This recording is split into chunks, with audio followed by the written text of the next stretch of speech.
একটার পর একটা পোর্টফোলিও অ্যানালাইসিস করে চলেছি, কত রকম মানুষ কত রকমের পোর্টফোলিও। আজকের পোর্টফোলিওটা যখন শুরু করেছিলাম, যে মেলটা পেয়ে সেই মেলটা পাওয়ার সাথে সাথে বাকি সব কাজ ফেলে রেখে সেই মেলটা নিয়ে পড়লাম।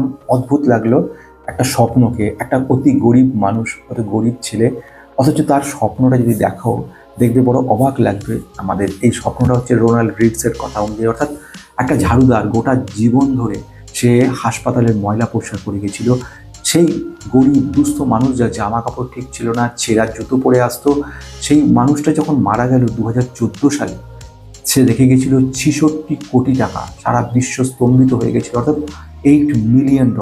সেই বিশাল অর্থ পরিমাণ, সেটা দেখে যতটা মানুষ পৃথিবী অবাক হয়েছিল, খুব বেশি অবাক হয়ে গেছিল একটা জিনিসকে দেখে। সেটা হলো তার অর্ধেক টাকাটা সে লাইব্রেরিতে দান করেছিল গরিব দুস্থ মানুষজন, স্টুডেন্টদের পড়াশোনার জন্য, এবং $2 মিলিয়ন দান করেছিল হাসপাতালে গরিব মানুষদের চিকিৎসার জন্য। সেই অসাধারণ মানবিকতার উদাহরণ দেওয়া মানুষটার নাম ছিল রোনাল্ড রিডস।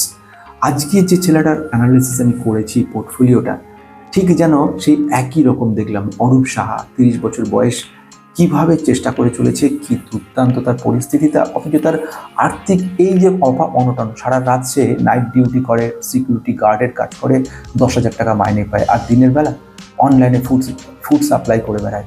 এই যে দিনের বেলায় অনলাইন ফুড সাপ্লাই করছে, সেই টাকাটা কিন্তু সে নষ্ট করে না, সেই টাকাটা সে স্টক মার্কেটে খাটাচ্ছে এবং স্বপ্ন দেখছে ভবিষ্যতে।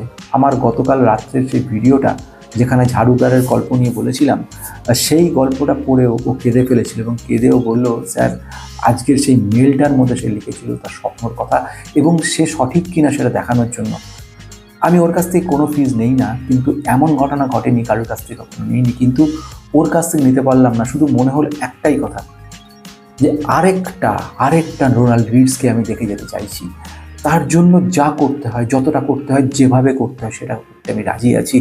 কারণ আমি চাই অন্তর থেকে এমন সব মানুষগুলো, যেখানে আমার অনেক অনেক অনেক যারা শুভানুধ্যায়ী, যারা ভালো সাবস্ক্রাইবার, ভালো চায় আমার, তারা অনেকে বলেছিল, স্যার বড় বড় পোর্টফোলিওগুলো কেন করেন না, 50 লাখ 1 কোটি টাকা যেগুলো আসে আপনার কাছে, সেগুলো তো করতে পারেন। কিন্তু আমি সেগুলো করি না। তার থেকে বেশি অনেক আনন্দ পাই এই সব ছোটো ছোটো পোর্টফোলিওগুলো অ্যানালাইসিস করে, যেগুলোর মধ্যে অনেক স্বপ্ন রেখে রয়েছে।